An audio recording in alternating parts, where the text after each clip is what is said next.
ketoacidosis, and non-compliant type 1 diabetic. So Jessica is a 25-year-old female. She presents to the ER with fruity breath, nausea, vomiting, as well as confusion. So she also shows up with some classic symptoms that are associated with diabetes. So she's got frequent urination, she's got increased thirst, as well as an increased appetite despite her signs of severe malnutrition. She does have a really low BMI.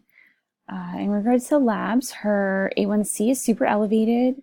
Her electrolyte panel is showing that she's hyponatremic as well as hypokalemic. And any pH values that are going to be below the value of 7.3 are characteristic of diabetic ketoacidosis.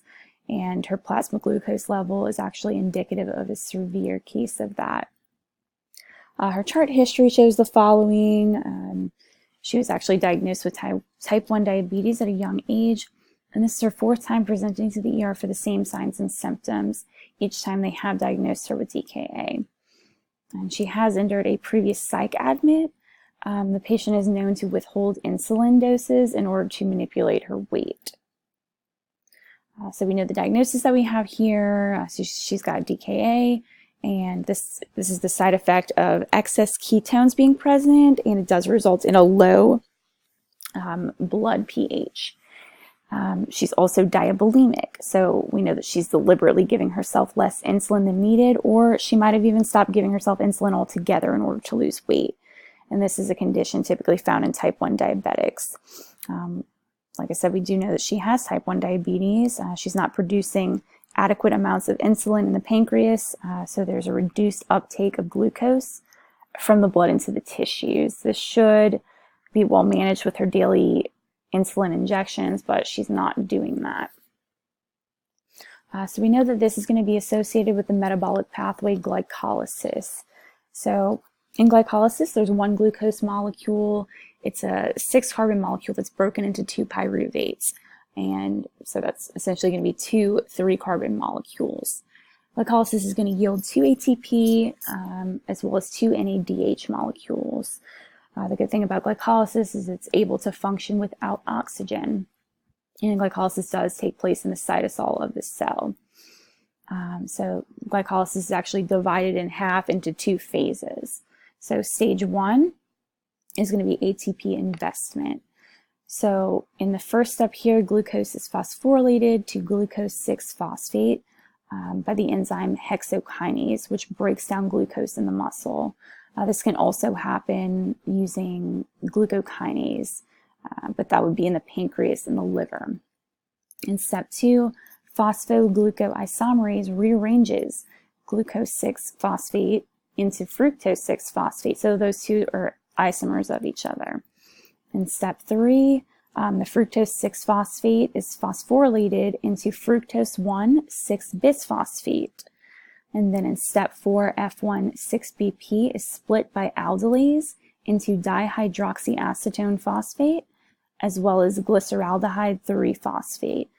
Both of those are 3-carbon molecules and isomers of each other. And we get to step 5, DHAP is converted into GAP by the enzyme triosphosphate, isomerase. So that brings us to the second phase of glycolysis. So here there's going to be the energy payoff. So starting with step 6, GAP is converted to 1,3-bisphosphoglycerate by glyceraldehyde 3-phosphate dehydrogenase. In step 7, the phosphoglycerate kinase converts 1,3-BPG to 3-phosphoglycerate. And then that 3-phosphoglycerate then becomes 2-phosphoglycerate, and that's due to the phosphoglycerate mutase. In step 9, enolase converts that into phosphoenol pyruvate. And in step 10, that's actually catalyzed by pyruvate kinase in order to form the pyruvate. So we have a few things that are going to be the result of all of this. The patient is actually hyperglycemic, so she's got too much sugar in the blood, and it's causing a decrease in her insulin levels. And this is actually going to result in ketoacidosis. because we know that the patient hasn't received enough insulin, and ketoacidosis is going to form some ketones and lead to acidic blood. And then this brings us to insulin. So insulin is responsible for regulating the glucose. Insulin decreases the blood glucose levels by increasing glycogenesis. The glucose eventually gets into the cell by help of an insulin receptor, and when the glucose enters the cell, it may undergo glycolysis or even glycogenesis. And then just some key points. The following steps are highly regulated, they're irreversible, and they have a very large negative free energy change. So step 1, hexokinase. There's going to be some ATP made here, and there's a significant enough drop in energy. In step 3, though, phosphofructokinase, there's a significant drop in energy. This is going to be the most important regulation step because it controls the flux of glycolysis in the muscle. So we're looking at that one. That one's definitely the most important.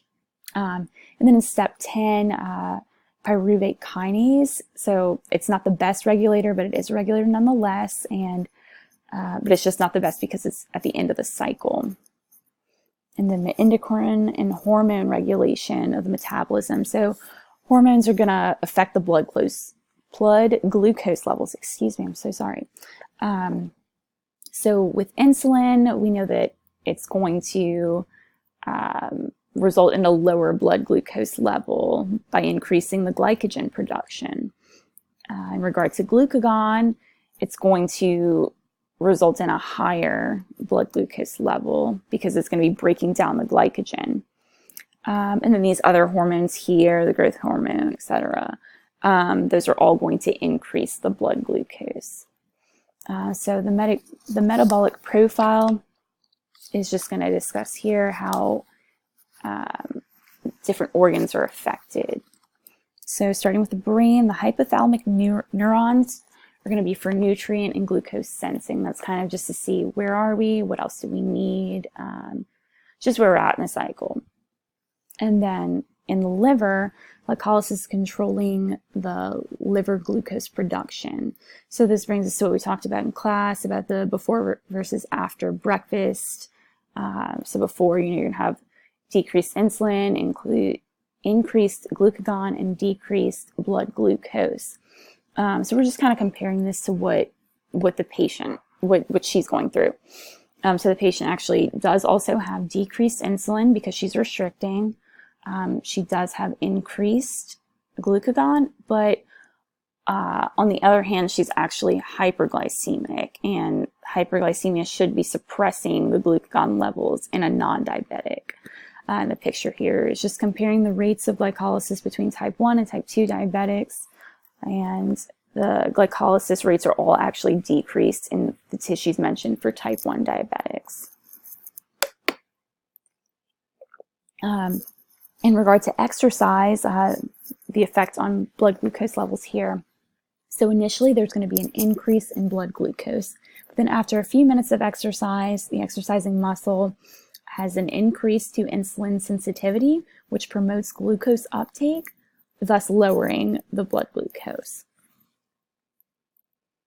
And then type 1 diabetes metabolism status. So glycolysis is regulating the secretion of the insulin. However, this process malfunctions when the patient has a lack of insulin. So without any insulin, this is leading to no glucose being converted into energy, which is leading to glucagon production, leading to an increase in blood glucose. So in conclusion, while diabetics in general are at risk for developing DKA, Jessica's bringing about additional danger on herself. She's purposely not giving herself the insulin because she wants to lose some weight. However, she probably doesn't realize that the recurrent DKA episodes, or even just the prolonged increased blood glucose levels are going to lead her to gaining some weight. And the treatment for DKA is going to be fluids and electrolytes. They're going to be pumping her with those in the ER. She wants to increase her sodium levels, increase her potassium levels, which were both pretty depleted when she came in. And she does need to,